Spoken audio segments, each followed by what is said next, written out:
Hey, my name is Lizzie Smiley, and I absolutely love helping people connect with their calling and all the tools they need to kick roadblocks and excuses right out the door so they can cultivate the life they dream about.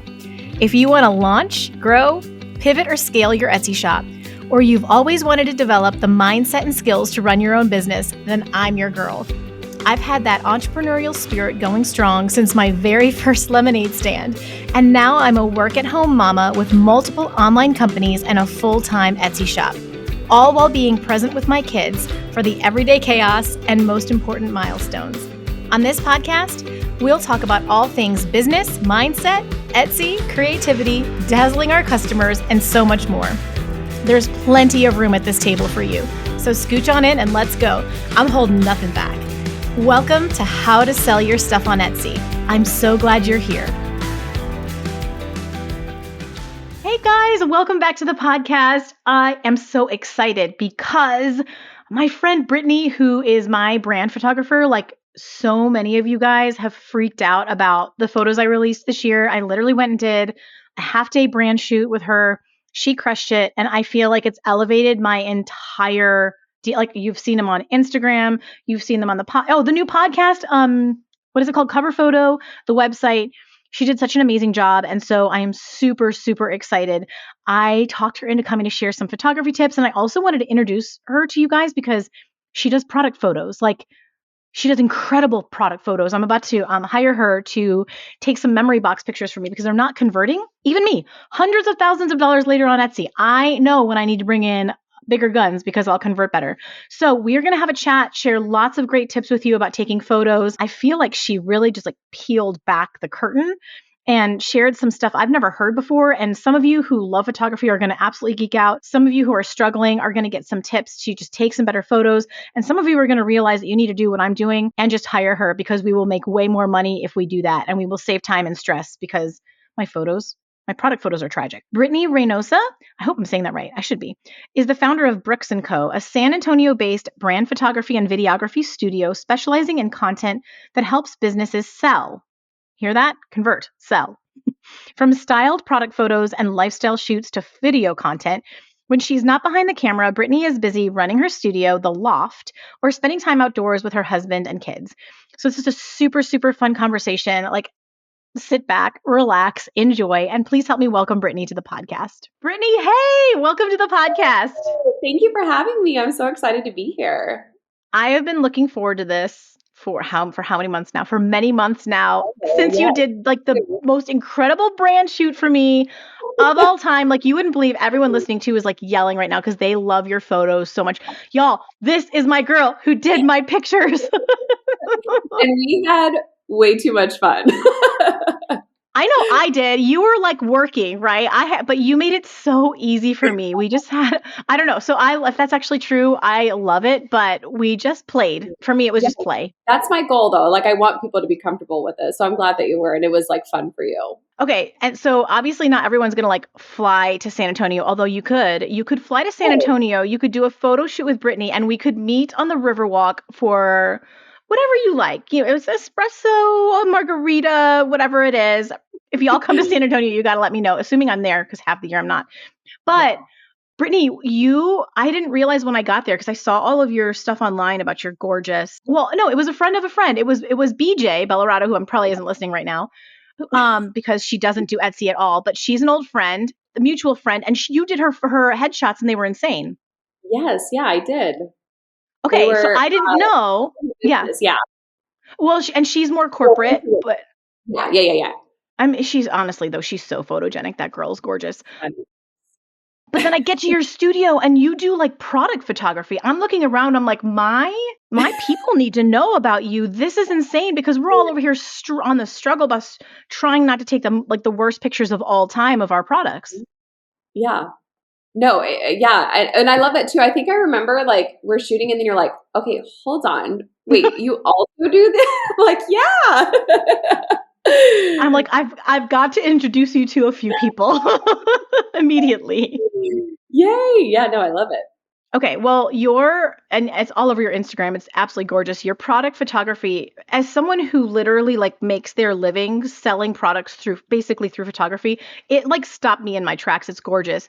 And I would love for this to be an episode that both really gives some beginners some actionable advice from a really, really good product photographer, and then also introduces you to people who are really ready to take it to the next level and actually hire someone to do it. Because I will tell you what, I have made enough mistakes on Etsy where like any other handmade product I'm sending to you to do for me for sure. Like I'm not messing around with it because I Yeah. will make money faster if I do. But Right.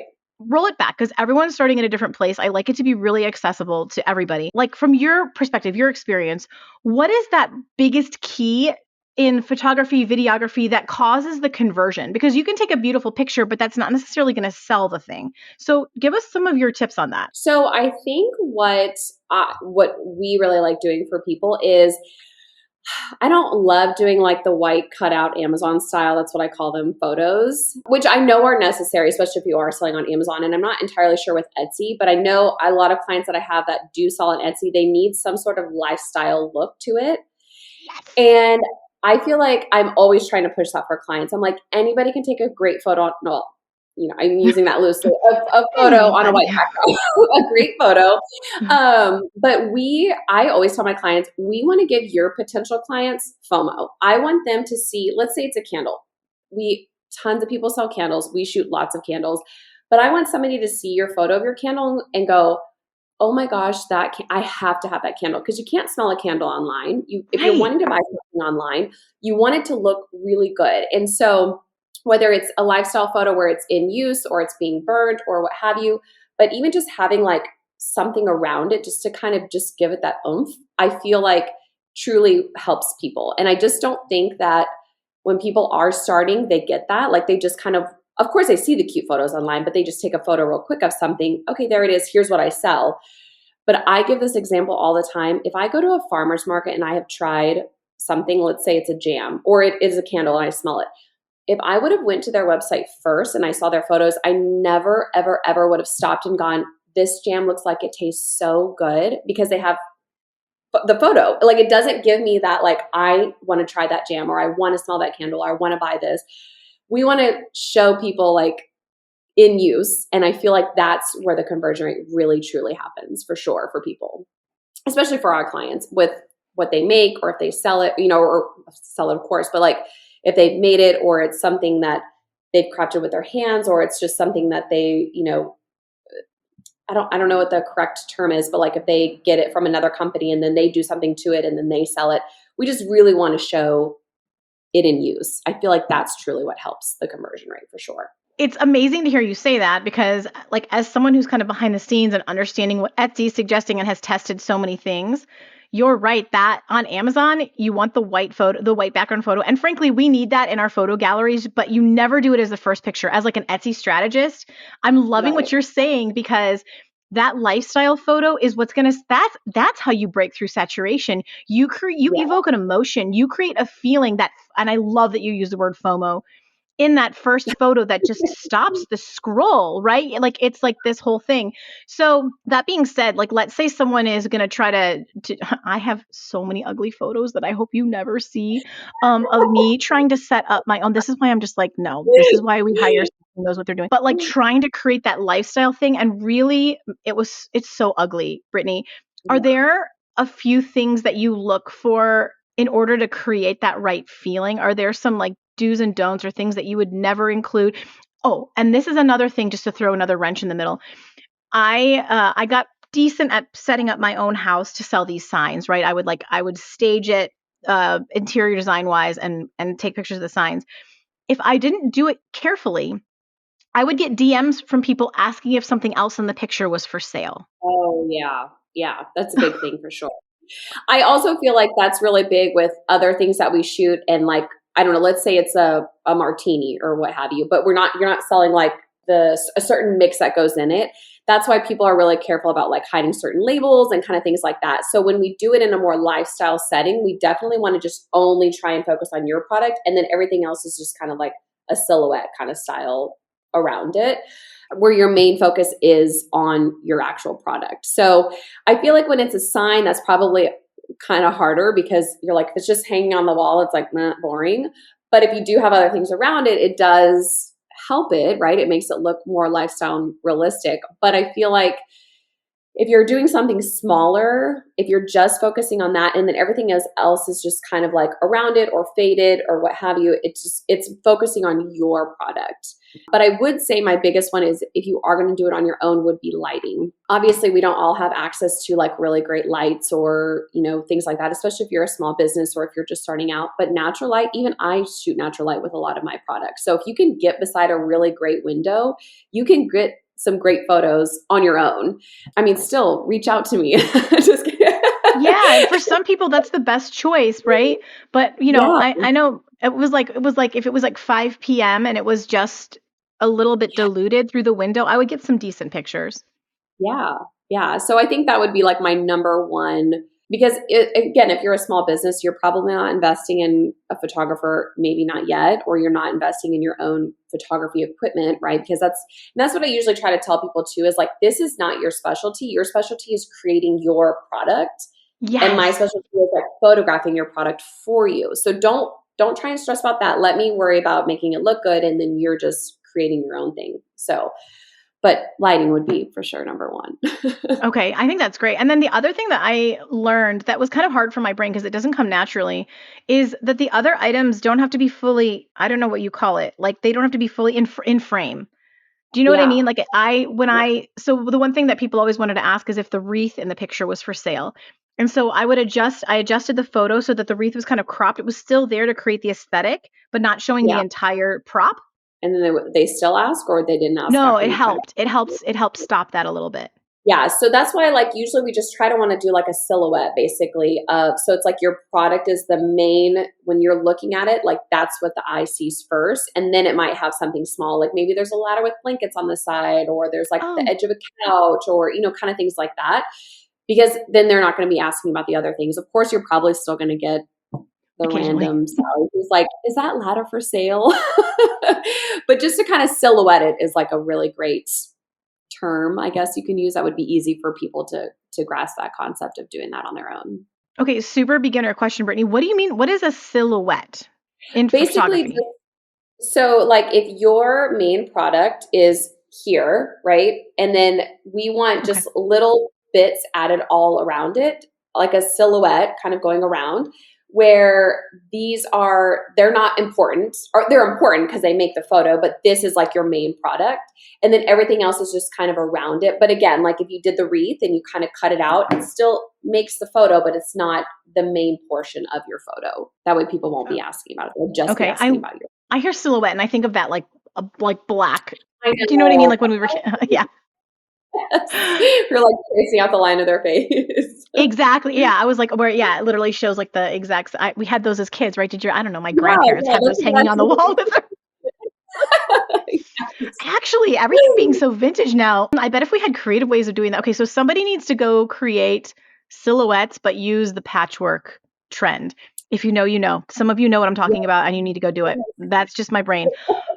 Brittany, how did you become a photographer? Like, and how did you decide? Like, you're not doing weddings. How did you specialize, and how did you become a photographer? So I actually was a like a family and birth photographer, Oh, and I started creating films, and I fell in love. And I had friends who were photographers, and then I just was like, "Can I just make like a commercial? Can I just film you photographing clients?" And she was like, "Okay, sure." And it was so much fun. I was like, I almost love this more, like being on the outside photographing you with your clients versus me photographing clients. And so I just kind of started doing it on the side, and it was so much fun. I kind of started doing a little bit of products here and there, and then COVID hit.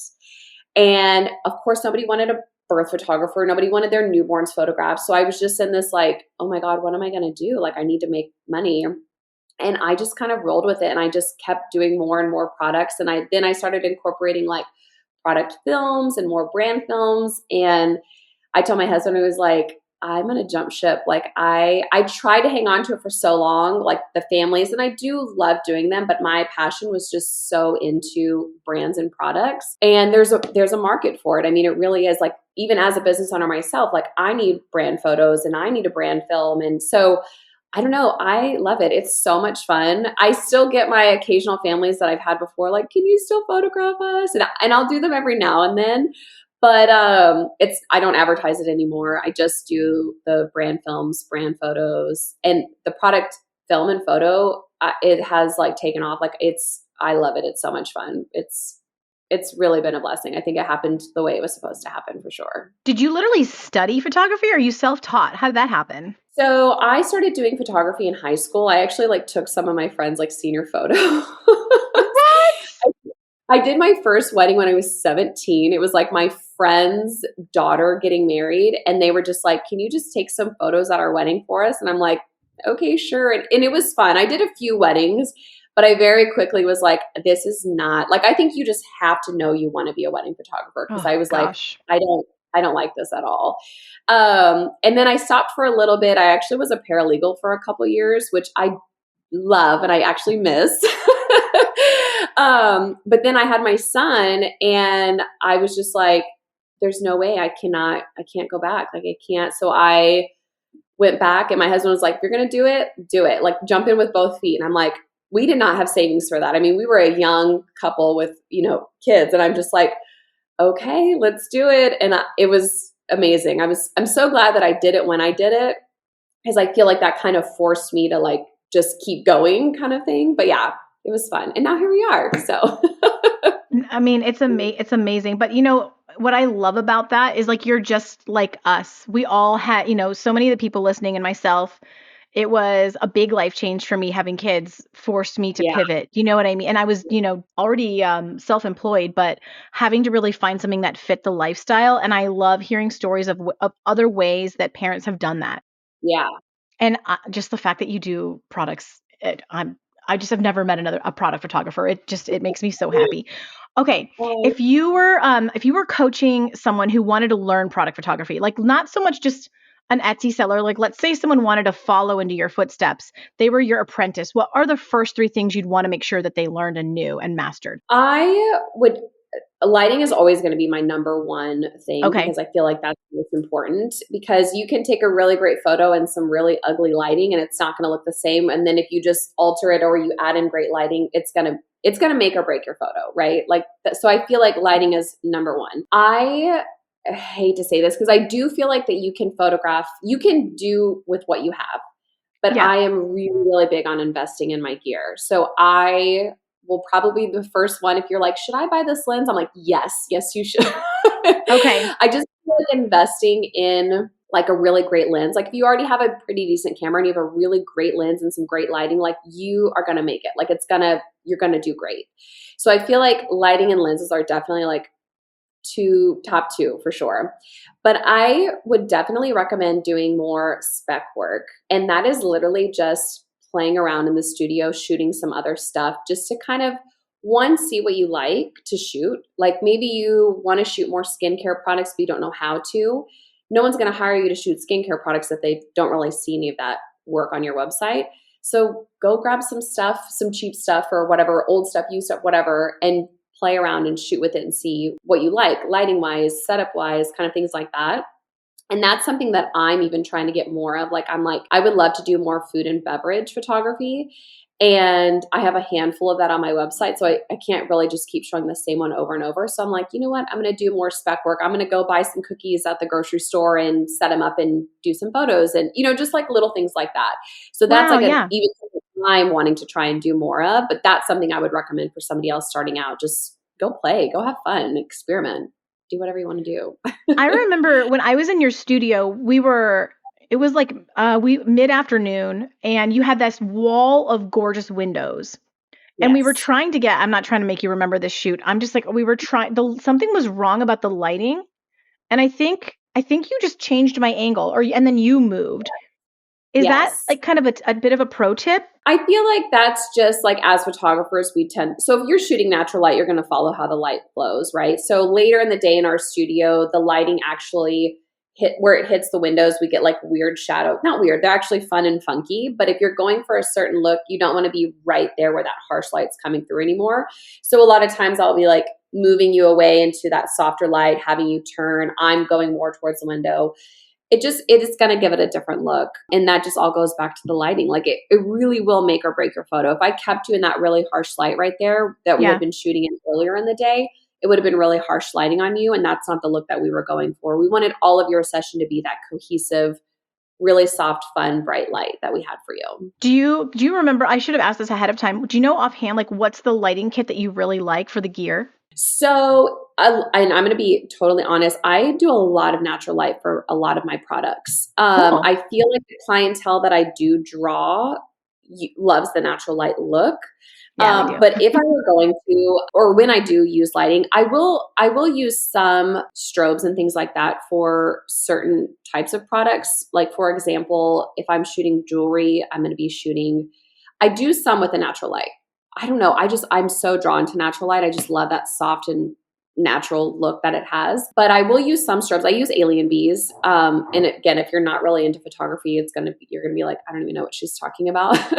But if you are going to be starting doing it yourself, you can do like a continuous light. Like I think Newer is the brand. Godox is one that I have. Those are all really great because you can actually manipulate your light and see kind of where it's going when you're taking your photo. Whereas like a strobe, you're moving it and you're taking your photo to kind of see how it falls, right?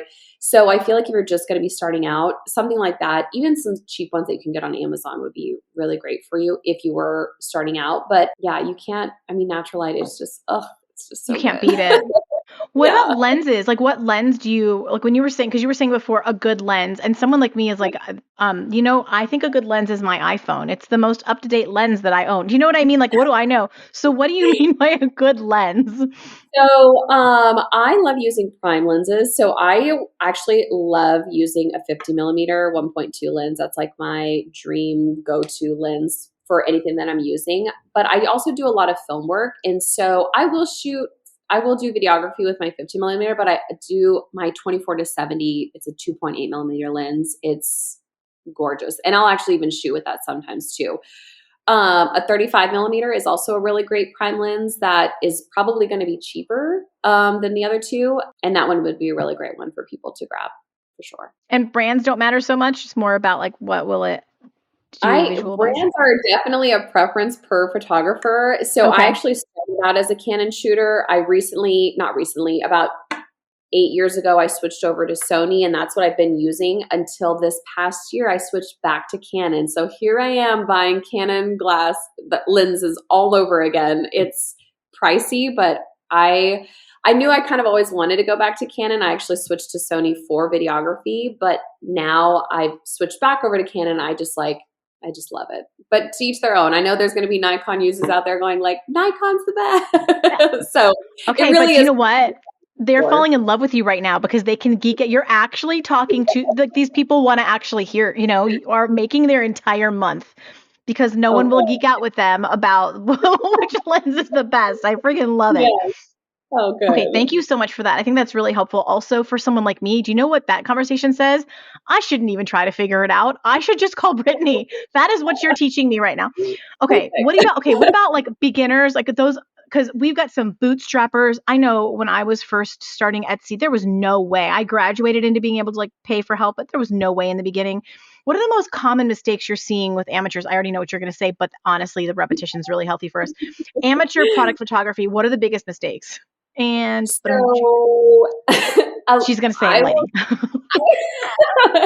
Again, I think that's just because as a photographer, that's what I'm going to see the most. But I will say, we get a lot of clients that have one, either tried it on their own, or two, they either reached out to a photographer just to see like, hey, can you take these product photos for us? And it could be like, their family photographer, right, who doesn't do product work.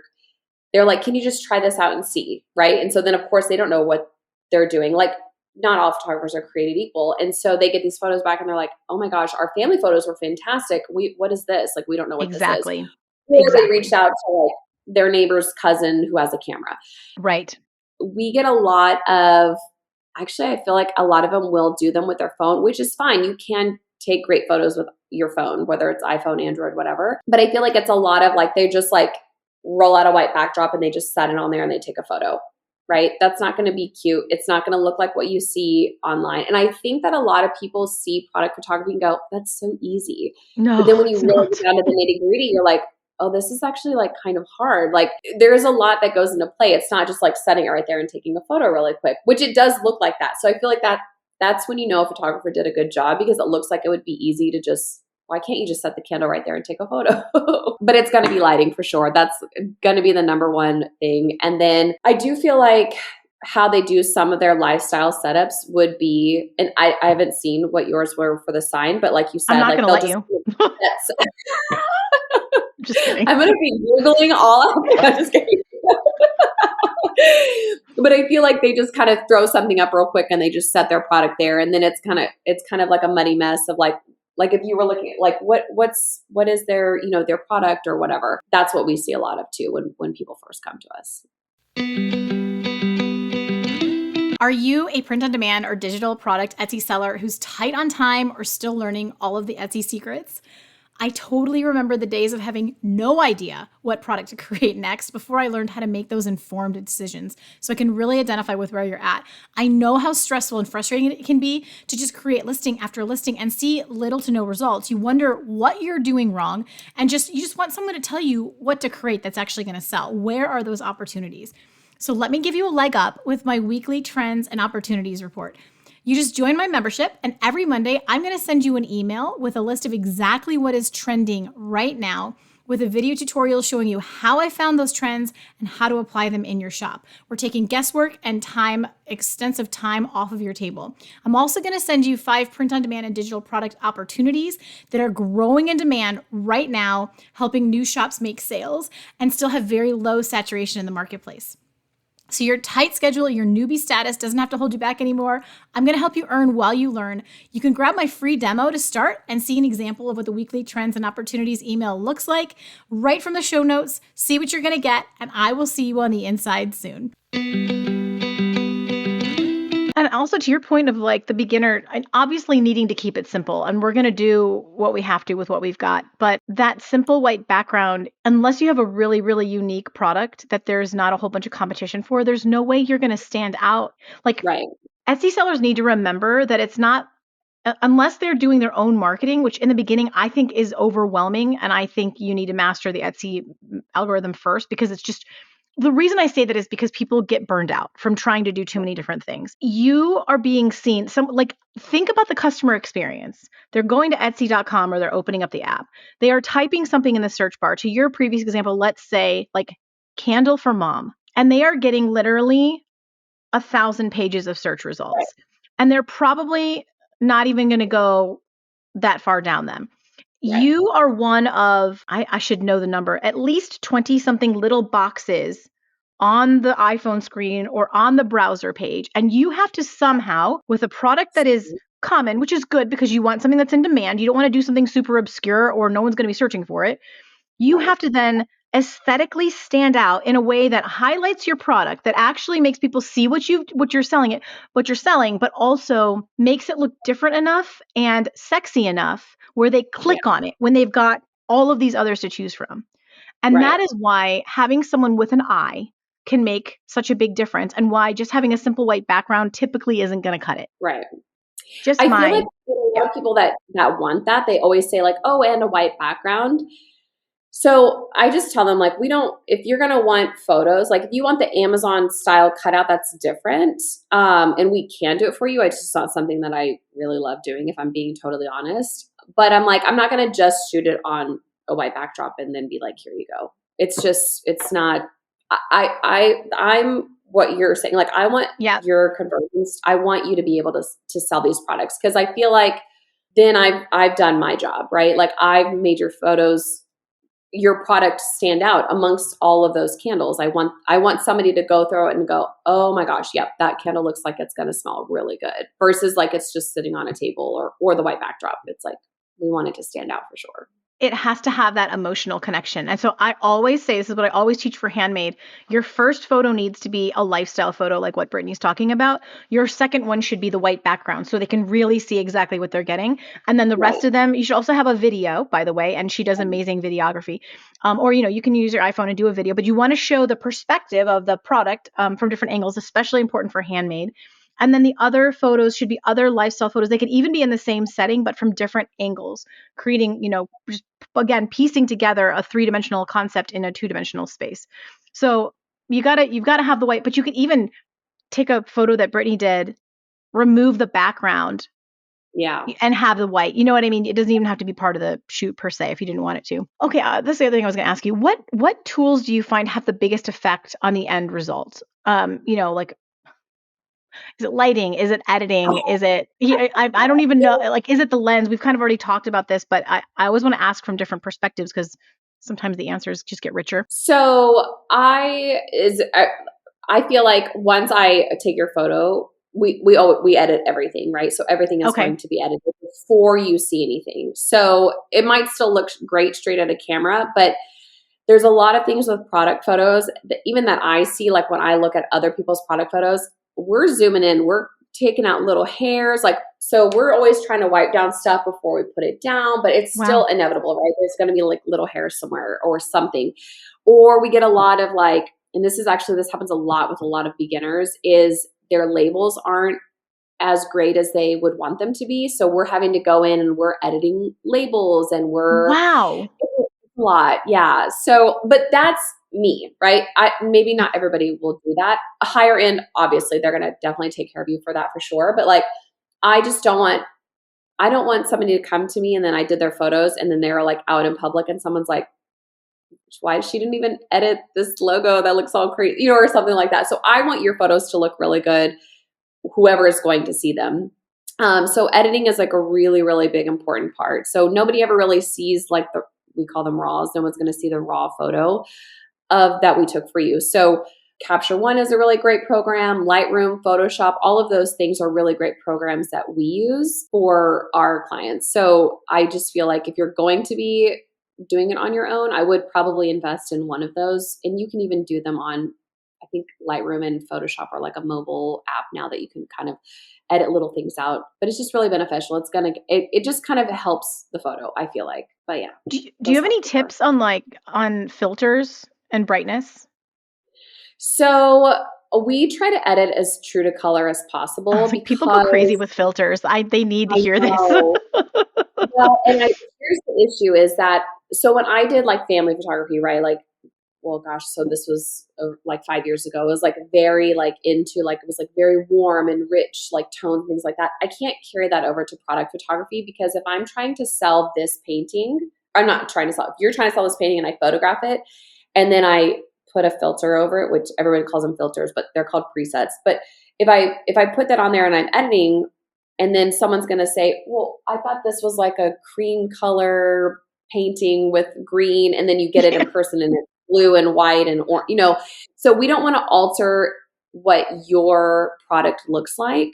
We want to keep it as true to color as possible because it never fails. I'm sure somebody's going to get a product and go, oh my gosh, I thought this was I ordered a baby blanket when my daughter was born and the product photography was all over the place. I literally had to email their customer service. I'm like, can you kind of tell me which photo is it closest to? I'm trying to find the right, it was a dusty rose color. So some of the photos were pink and some of them were purple and it was just all over the place. So I just feel like that's important. If you're going to be selling something, you want it as true to life as possible. So that's, I feel really important. Don't be doing too many editing. Yeah, exactly. As I see it they're wanting to do their own brand filter, and I'm not for a product. Yeah. Or I'm seeing them play too much with the saturation. Especially because you've already got to fight people on different screens with different settings and brightnesses and devices. Yeah. You're already fighting that, so adding more to it, you're just going to get complaints. Yeah, for sure. Okay, so how about some stories? Can you tell us about some products that were just favorite shoots, something, I don't know, whatever stories you have that are kind of just a creative approach that you took? I live for these kinds of things. Oh my gosh. I would probably say one of my favorites is actually a current client that we have right now. She hired us for her apothecary business, and we are having so much fun shooting all of her products. When they first hired on somebody, it was so funny because I remember her call and she was like, if I hire you to take some photos, if I hire you again, will they look the same? And I'm like, you mean like you want the same background? Or like, she's like, no, I just mean like the look. Like, is it going to be the same? And I'm like, oh yeah, like we're pretty consistent and cohesive. And she was like, okay, that's what we're looking for, because we've had photos done in the past and then we try to get another one and we're like, what? They These don't even look work like together. So we did them, and she was like, okay, I had the bar set pretty high for you and you like exceeded. Like these are phenomenal. I'm like, oh, thank you so much. Okay. She's like, we want to hire you again. I'm like, okay, great. So then she hires me again. And my favorite, we love a supportive husband, right? He is like, he was like, whatever you're paying her, like just whatever she needs, like just keep this. These are amazing. Like, so she actually wrote a testimonial for me, and she even said that their conversion rate was like through the roof. She said they made more sales after updating their website and they launched all of their stuff than they did with their Black Friday sale. And they've been in business, right? So she has records. Like, so she's like, these are changing the game for us. So we also do B-roll for them, and What is that for people who have no idea? So B-roll is they're these really short curated clips that we do for our clients that if we do like a product film, the B-roll is like all the clips put together to make the film, right? So now we just sell our clients individual B-rolls, and they can make reels or TikToks or ads or whatever they want to do. So now she books us monthly. We have a monthly subscription with them. And every time they get either a new product in or a new, so she does like fresh florals with her products. When they get those in from their farmers, they have farmers all across the United States. Whatever one's coming in from whichever coast, she messages me, we get it set up, we photograph them, and we do the B-roll clips. So now she has all of these curated clips that are ready to go for her, and she makes reels and TikToks. They just hit 10,000 followers. I mean, I'm not saying that's from her photos, but I'm like, that is such an amazing milestone for her that I'm just so proud. And then like, I'm like, look at you guys go. She's like making reels with like songs and adding, the text, and I'm like cheering them on. I'm like, yes, keep going. So yeah, it's been really awesome to see them. I mean, they were already a pretty big company. So, but just to watch them grow, and we've only been doing this since June, July, August, September, October. Yeah. Oh my gosh. Since after I saw you. Yeah. So it's been fun. So I feel like that's like my current favorite. Like, I'm like, oh, I get all excited when I talk about them. What kind of approach are you taking? Because apothecary, is she more boho, or is she more clean, or like minimalist, or how does what's the approach? Kind of all of the above. And I think what I really love about their story too is they were already a set business. They already had the great website. They already had great wording. She's really, really great. I don't know, maybe if they have a copywriter or whatever is that called, but like everything that she says on her posts, everything, the wording, everything is so great. Her labels are so beautiful. They hand make all of their labels, all their stuff. So they kind of like across the board have it set. It is a very like clean aesthetic feeling to it, but still like, I don't know, when you think of like apothecary, like we shoot a lot of her stuff on like wood looking stuff and like linens, earthy. And I don't know, it just is very like earthy feeling. Yeah. So it's really cool. But I also love that she had all the great stuff. Like she had the website, she had the wording, she had the great labels, and then you saw the photos, and it was like, okay, you have this really, really amazing product, and then you have these photos that are kind of like, like she was having to take what they had, cut them out, and like put them on something, but then you can tell they're cut out. And now all of their stuff is updated. Like it just looks, I go to her website, I actually order her stuff now, and I'm like, oh, every time I scroll through, I'm like, they look so good. So yeah, it's just real. That's how I feel like it's been a story so far. Okay, and I didn't actually put this on the list, but this is an easy one for you. I just wanted to ask. So what I learned early on, it's great to do. I love that she's just got a rolling membership with you, and that is an amazing thing for an established company. One of the things that we do a lot of with Etsy sellers is we use mock-ups so that Mhm. we're not, well, one of the main reasons is so that we can actually test to see if a product will work before we create it. So I did this with my signs all the time. I just took pictures of blank signs. So for people listening, a mock-up is just the product itself, but it's blank. So it wouldn't work for everything. Do you know, like if you're selling perfume as an example, no one does, but if you're selling perfume, you're not going to be testing different perfumes. But for a lot of us, for signs, I would do different phrases or different color combinations, or I would do for the memory boxes that we're doing right now, we have we have different designs on them that the laser engraver is doing. So it's really helpful to have a stash of photos that are just the blank product, where on my signs I could test a phrase that I knew I could paint before I even painted it. So are you able Yeah. to help with that? Could you create, would that be part of your service? Could you create mock-ups? Sure. Yeah, we haven't had anybody ask that or do that, of course, but Different. that would totally be easy. So it's like, are your signs painted on like a canvas, or is it like a wood, or? Mine were, it was like very Joanna Gaines farmhouse. So it was like a creamy white wood painted. It was just blank. And so I staged them and then used Oh Canva to yeah. try to just test Okay. different text on it. Yeah, that would be super easy because you could still style it like you would as if it were painted, and then we would just photograph them like that, and then you would have just that great photo, and then you would go in and edit later. But yeah, that would totally be easy for somebody to Like do. the tricky part would be it would affect, well, one of two things would have to happen. Either the photography would have to adjust or the Etsy seller would have to enhance their skills, because a lot of times photos that do really well are at a bit of an angle. They're not straight on.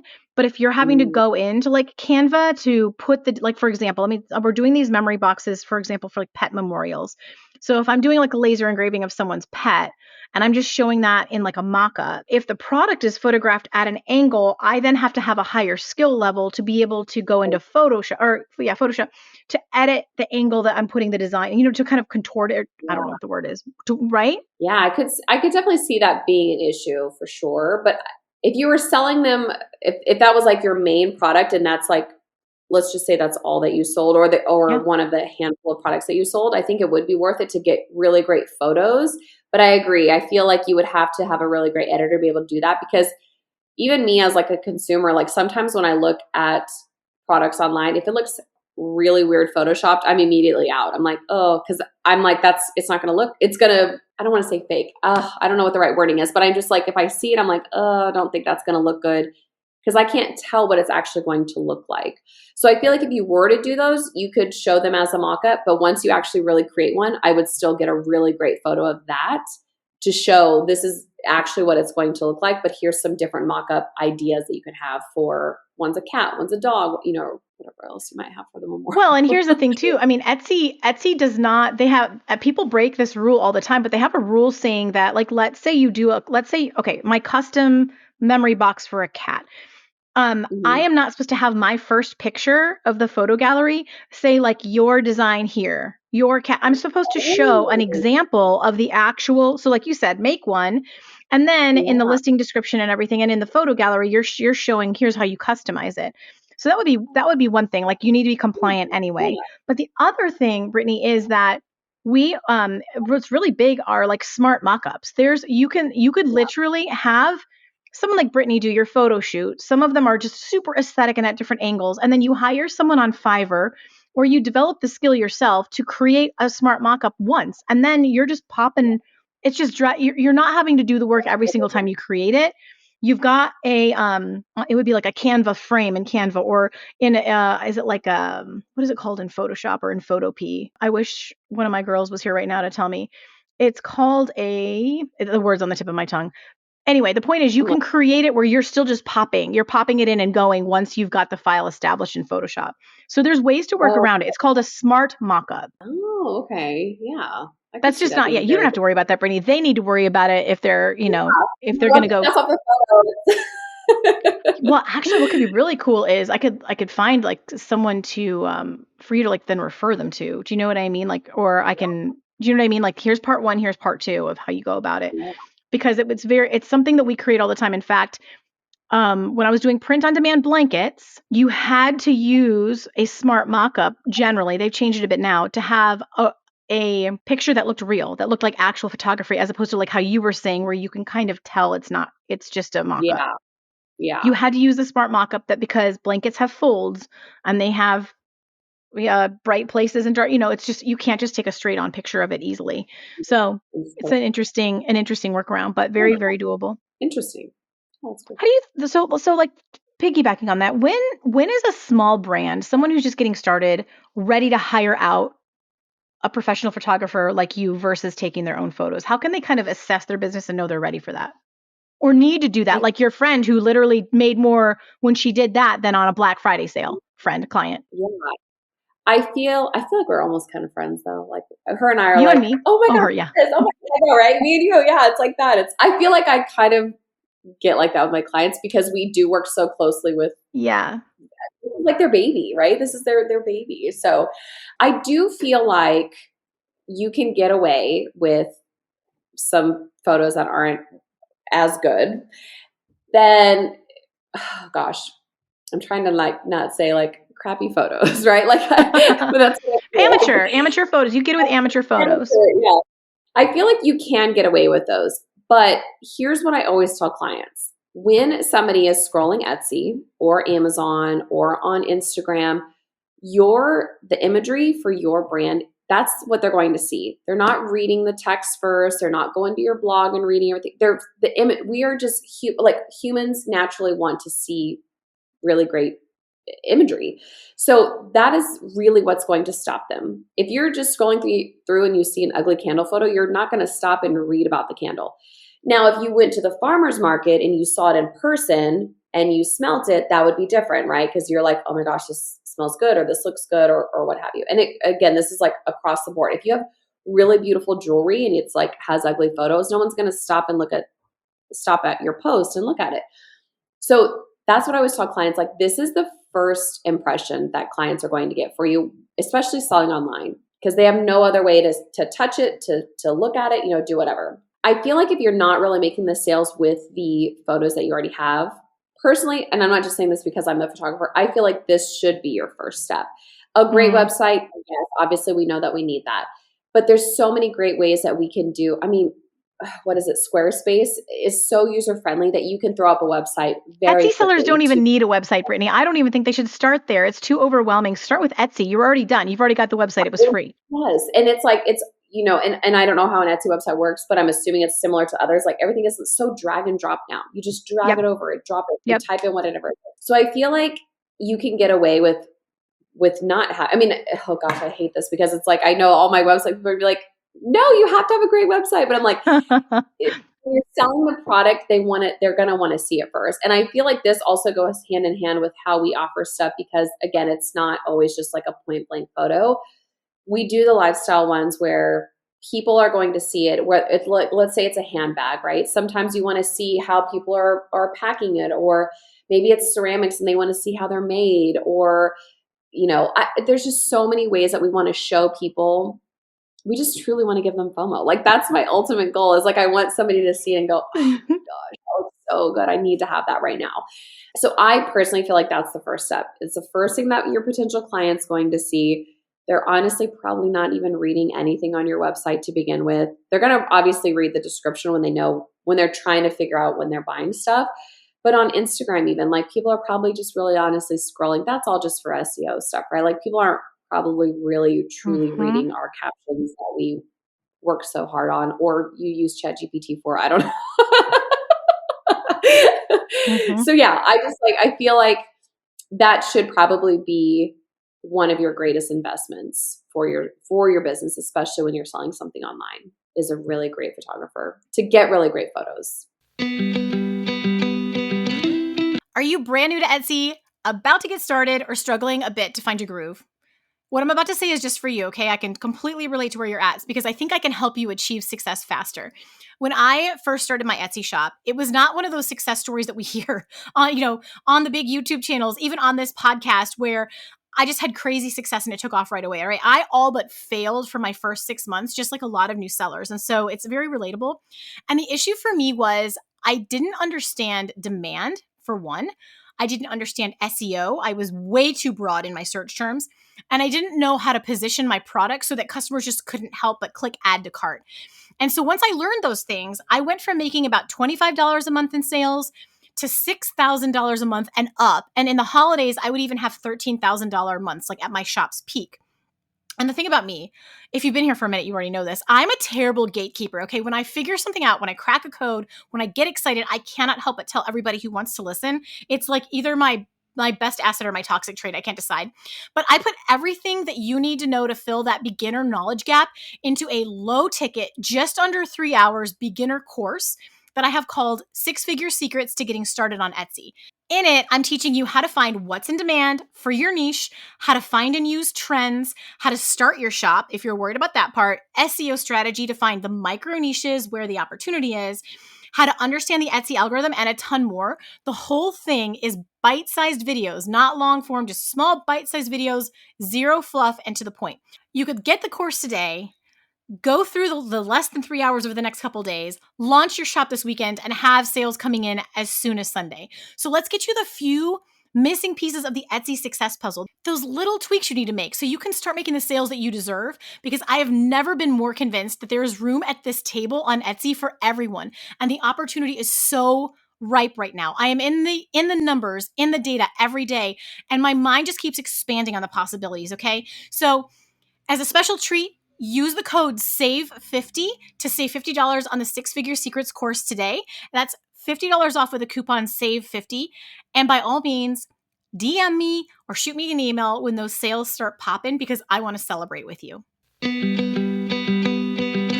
Especially on Etsy being such a visual platform, and handmade products being such a visual thing.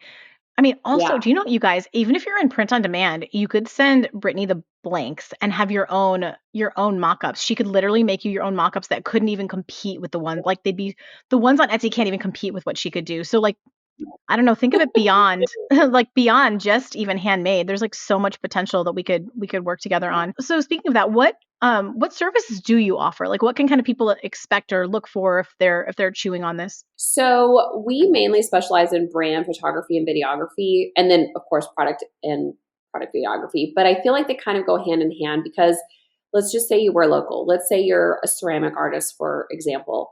We do a lot of brand photography where we are actually showing the ceramic artists make their pieces. And I feel like that also, it just goes hand in hand, right? Like a lot of people want to see who's behind the brand. So we really love doing that, especially for creatives or, hand makers and kind of things like that. We want people to see who did it or how they're doing it or their story, why. Like, I just really love doing brand photography.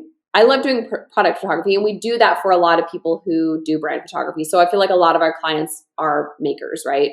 And so we're filming or we're photographing you making this ceramic piece, but then we're also photographing or videographing your actual product for you to put on your website and sell and kind of things like that. So we do a lot of that. And then we are actually starting to do I don't know what I'm going to call them, like a content day. That's kind of what I call it for one of my clients right now. So her and I go out every month and we record content for her business, and we make like reels and her TikToks, and like we do all this other. That. Okay, when you come back, we have to, because it is so much fun. Count me in. I'm so down. Oh, it's so great, because she's like, this is great because I'm not having to scroll and find either what's trending or what's funny or whatever. And we even do like real stuff, right, too. Like it's not all funny, which those are the best ones, but we still do educational stuff for her as well. But we record all of that. I take it back. I fix all the stuff for her, and I send it back for them to be able to post on their business page. Oh my gosh. I'm going to start doing more of that. I'm really excited. I was kind of waiting for my youngest to start preschool. So I'm like, okay, now she's in preschool. Okay, now I have some more days to kind of like do stuff like that. But I'm like kind of hoping I get some more of those, because I think it's just because it's different. It's just different than what my day-to-day kind of thing. But oh my God, they're so much fun. So you need to do it. It's fun. Oh, I'm done. I'm in. When I get back, I'm getting on your schedule. That is literally, there's this girl I follow. We probably talked about her when I was in your studio. Her name is Maria Went, and she does that like at least once a month. She goes out with her photographer and they just get the content For all the for the stuff. really important, I mean, obviously, yes, like I'm doing random TikToks and reels on whatever the trends are and throwing those in, but it's really cool to have some higher end, really, really sharp Yeah, looking stuff in there as well. And you can yeah, use it over and over again. I'm so down. Oh my gosh, we for could do a sure. monthly day. I love it so much. I got distracted. Okay, so people can hire you for something like that if they want to come into town, or if they want to come into town to do your like a brand shoot and a photo shoot, or Mhm.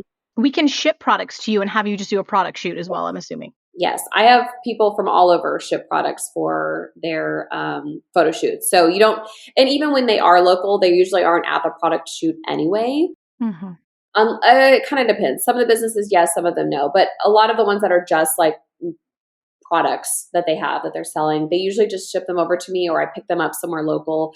But yeah, you can ship from anywhere and I can photograph them for you. And we have some different options for people. So to kind of depending on what they are. So if they're, let's say it's a skincare product, right? And we have a model that's going to be in the product shoot. A lot of times I'm not shipping back the skincare products. They either have a choice to just gift them to the model, or you can, if it's like, let's say they're diaper bags, for example, we've done a bunch of diaper bags before. They were like, please give them to your models, donate them, whatever you want to do. And I'm like, okay, cool. So we just kind of have little different options for people once the products are done, which is kind of fun too. So yeah. It's easier than dealing with the shipping all over again.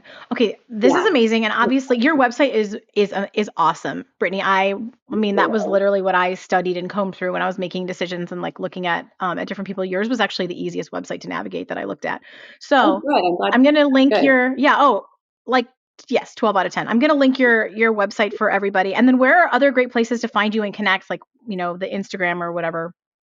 Yeah, so Instagram, I'm Brooks and Co Photo, and I'm more active on there. And then I do TikToks every now and then. I should be more. You would think that I would have more content and things like that for Instagram and TikTok and things like that, but it's also just Brooks and Co Photo on TikTok as well. We were joking before we recorded that, like, you know how the cobbler's children have no shoes, Yes. and my Etsy shop doesn't get as much attention as it should because I'm so busy helping other Etsy sellers. And if I have to choose my time, I'm gonna help you make money rather than work on. And you were like, I need to do my own brand shoot.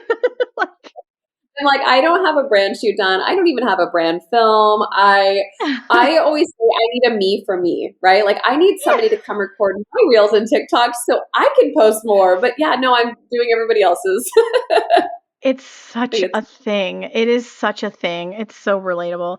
I really Yes. want to thank you because you've been unbelievably generous with your like Oh, your hard-earned blood, sweat, and tears information that you've just literally made so much easier for somebody else. So thank you for that. I really believe yeah. though, like that we reap what we sow. You know what I mean? Like when whatever we give away will come back to us tenfold. So I'm excited to see who reaches out to you to work, but also just like thank you for your generous spirit. Thank you. Thank you for having me. It was really fun. I was really nervous. And then it was like, once it started, I'm like, we're just friends hanging out and talking.